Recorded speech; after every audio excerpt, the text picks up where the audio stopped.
Gracias, Xochitl, y efectivamente ya estamos con nuestro especialista diabetólogo Antonio Somarriba para abordar un tema sobre el síndrome metabólico y pacientes diabéticos. Doctor, muy buenos días, gracias por acompañarnos. Buenos días, muchas gracias por la invitación. Bueno, el síndrome metabólico ahora se le conoce como síndrome cardiometabólico debido a que es una de las condiciones que predisponen más a las enfermedades cardíacas. Sí. En Latinoamérica realmente es muy frecuente. Entre un 18 a un 44% de la población de Latinoamérica puede padecer este síndrome. ¿Y qué cosa es el síndrome? Realmente son la asociación de varios factores que pueden causar enfermedades cardiovasculares. Por ejemplo, la primera, obesidad. Okay. La obesidad, cuando hablamos de obesidad central, es decir, obesidad aquí en la panza. Pues. Donde se concentra la grasa, dicen algunos, doctor. Exactamente, obesidad de manzana, en el caso de los hombres. Sí. Y en las mujeres, pues es obesidad tipo pera. Pero bueno, obesidad, hipertensión arterial, insulinoresistencia. ¿Qué significa eso?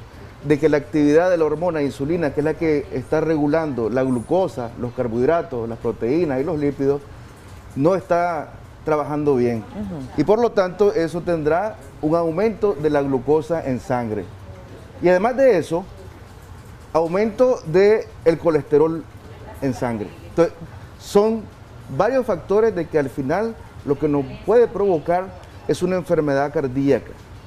¿Cuál es la enfermedad cardíaca? Infarto agudo al miocardio, accidente cerebrovascular, falla cardíaca en general. Y esto aumenta de 3 a 4 veces más la posibilidad, en comparación con la población general, de padecer de un infarto. Por lo tanto, nosotros lo que podemos hacer es un buen diagnóstico. Una vez que lo diagnosticamos, podemos incidir en este síndrome, evitando todas esas complicaciones, incluso evitando la diabetes. Ok, en este sentido, doctor, hay un grupo prácticamente de factores de riesgo en este sentido. Sí, son factores de riesgo, pero si usted se fija, son factores de riesgo que son modificables, porque uno, digamos, en cuanto a la obesidad, puede disminuir la cantidad de carbohidratos de su dieta, puede hacer ejercicios aeróbicos, y esto lógicamente lo que va a hacer es bajar de peso, porque la cosa central en este síndrome es la obesidad. Okay. Si nosotros disminuimos de peso, entonces se va a controlar la hipertensión arterial, se va a controlar los lípidos en sangre y va a aumentar la capacidad de la insulina para poder trabajar mejor. Es impresionante ver, doctor, cómo la alimentación o la buena alimentación puede prevenir o corregir diferentes tipos de afectaciones que tenemos en nuestro cuerpo. Pero en el caso del síndrome metabólico, que va a comprometer otros órganos del cuerpo, ¿cómo poder hacer ahí con la alimentación, con los alimentos y con ustedes los especialistas? Bueno, lo ideal es de que sea un equipo el que maneje al paciente en esta situación, que incluye la nutricionista, ¿verdad? Lo que va a hacer la nutricionista es hacer una dieta balanceada en cuanto a la cantidad de carbohidratos, lípidos y proteínas, disminuir las kilocalorías que consume el individuo para que de esa manera logre bajar de peso. Sí. También es bueno asesorarse con un entrenador o entrenadora de aeróbicos para que le indique cuáles son los ejercicios que debe de hacer. En general, el ejercicio es básico, ¿no? Por ejemplo, si usted no camina, hay que caminar.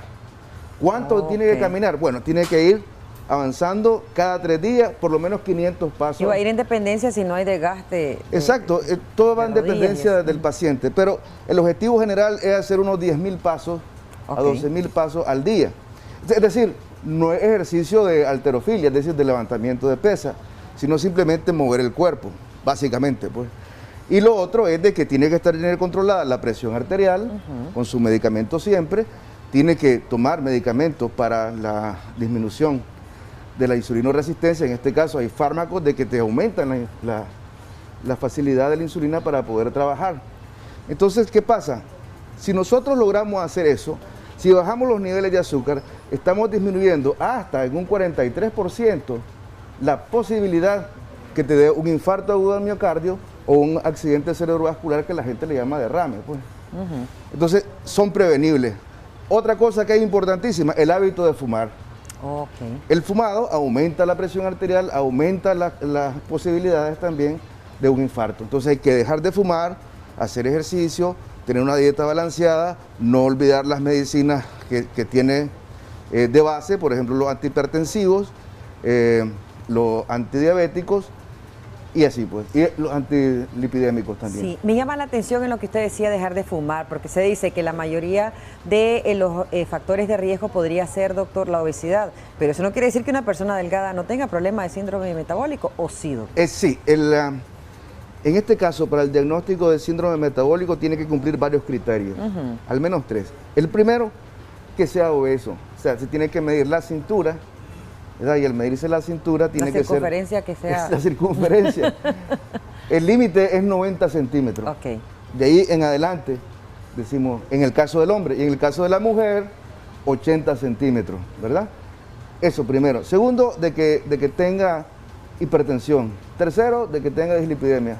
Cuarto, de que tenga alteración en el azúcar.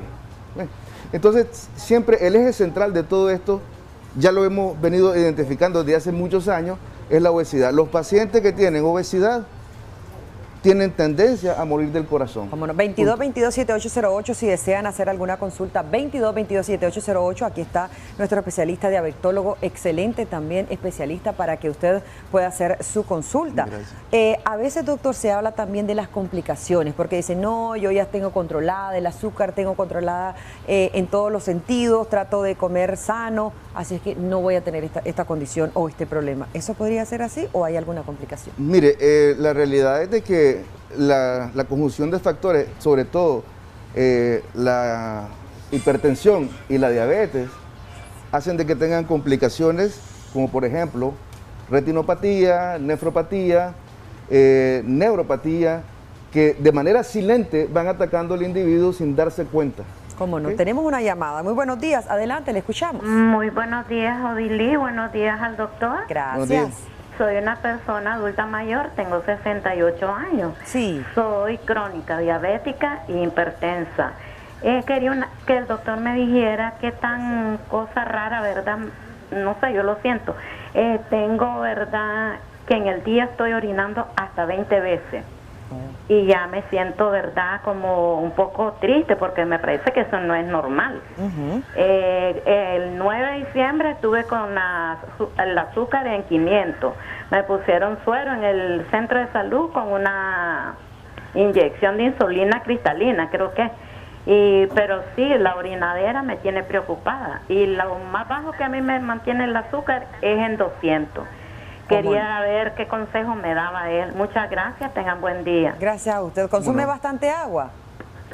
Bueno, ya nos cortó. Sí, lógicamente, uno de los síntomas principales en la diabetes es la poliuria, es decir, el aumento de la necesidad de ir a orinar debido a que la cantidad de glucosa que está filtrando el riñón es demasiada y por lo tanto se tiene que botar. Y cuando ella orina bastante, entonces se deshidrata y por lo tanto viene la polidipsia, que es el aumento de la cantidad de agua que va a tomar. Definitivamente una paciente que está descontrolada desde el punto de vista metabólico, que necesita un plan integral de atención que conlleve la orientación de lo que debe de comer y de lo que no debe de comer, el cambio de medicamentos y el ajuste de los medicamentos de acuerdo a los controles de glucómetro, y que a pesar de que, como ella dice, nunca tengo mi azúcar controlada, yo le quiero decir que sí se puede tener el azúcar controlada y aún se puede evitar las complicaciones como las que estábamos hablando, pues de la retinopatía, la nefropatía, todo eso si nosotros logramos descender. Ahora, uno de los exámenes más importantes que se debe de hacer es la hemoglobina glicosilada, que la hemoglobina glicosilada es un examen que nos muestra más o menos el promedio de glucosa que ha tenido en los últimos 3 meses.